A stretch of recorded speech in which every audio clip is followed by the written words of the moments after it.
साथियों नमस्कार। आज हम ऐसे गंभीर मुद्दे पर बात कर रहे हैं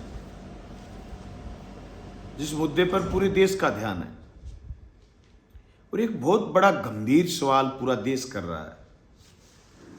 अनजान से अनजान आदमी जो संस्थाओं पर बड़ा विश्वास करता था, उन संस्थाओं की होती हुई कमजोरी और उठ रहे सवालिया निशानों पर लोग बात कर रहे हैं। जो थोड़े दिन पहले 2 चरणों के चुनाव हुए, ये देश का आम चुनाव आने वाली 5 साल के लिए सरकार तय करेगा।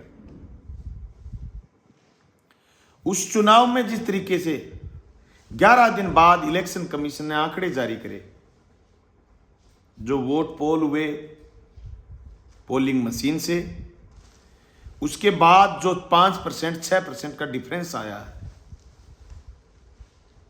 लोग इस सवाल का उत्तर चाह रहे हैं कि इतना बड़ा डिफरेंस कैसे आया। क्या पोस्टल वोटों से आया? क्या बुजुर्गों के असहाय लोगों के वोटों से आया? अगर इन दोनों से 1% 1.5% अंतर आ जाए तो आखिर 5 और 6% अंतर कैसे आया? ये बहुत बड़ा सवाल है। एक जमाना था जब इलेक्शन कमीशन पर कोई अंगुली उठती तो इलेक्शन कमीशन प्रेस कॉन्फ्रेंस करता, उत्तर देता, सनसनी फैल जाती और पूरी मीडिया का एक पार्ट उस मुद्दे पर बात करता है।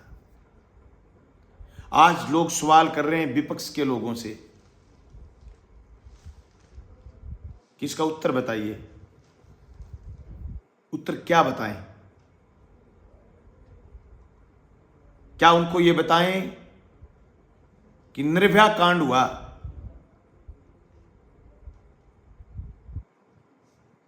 दिल्ली में निर्भया कांड के बाद पूरा का पूरा मीडिया निर्भया के साथ खड़ा था, देश निर्भया के साथ खड़ा था और सरकार से सवाल कर रहे थे। आज ईडी मनमानी कर रही है, इनकम टैक्स मनमानी कर रहा है, साक्षी मलिक विनेश फोगाट चीख चीख करके न्याय मांगती रही। आज इलेक्शन कमीशन पर सवाल उठ रहे हैं, मीडिया सरकार के साथ खड़ा है। भला उत्तर मांगे कौन, उत्तर दे कौन? ये सवाल समझने का है। अगर आज आपको इस बात से कोई डर नहीं लग रहा कि तुम्हारी संस्थाएं खत्म हो रही हैं, तो मैं समझता हूं हम नादान हैं। मुझे तो डर लग रहा है, मुझे तो डर महसूस हो रहा है कि ये 10 साल से 15 साल से पाकिस्तान पाकिस्तान पाकिस्तान कर रहे थे। क्या हिंदुस्तान की चुनावी बिसात का हाल भी ये पाकिस्तान जैसा नहीं कर देंगे? क्या हिंदुस्तान की आर्मी भी पाकिस्तान आर्मी जैसी नहीं हो जाएगी? क्या हिंदुस्तान की वो संस्थाएं ED, income tax, CBI Pakistan की संस्थाओं जैसी नहीं हो जाएंगी? हमें ये सवाल कौंधता है। अगर आपको ये सवाल कौंधता है तो ये सवाल खुद से भी करिए और लोगों से भी करिए। अब ये काम सिर्फ विपक्ष का नहीं बचा है। मुझसे बहुत सारे बीजेपी को वोट देने वाले लोगों ने ये सवाल करा है कि कॉमरेड ये डिफेंस कैसे आया? हम क्या उत्तर दें? आप क्या उत्तर देंगे? प्रेस क्या उत्तर देगी? इलेक्शन कमीशन क्या उत्तर देगा? हिंदुस्तान की व्यवस्थाएं क्या उत्तर देंगी?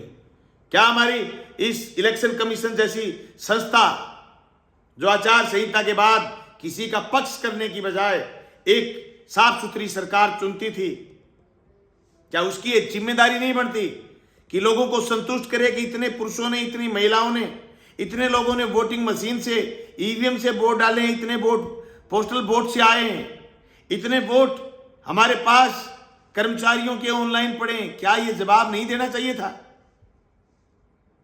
नहीं। तो फिर तैयार हो जाइए मजबूती से लड़ाई लड़ने के लिए।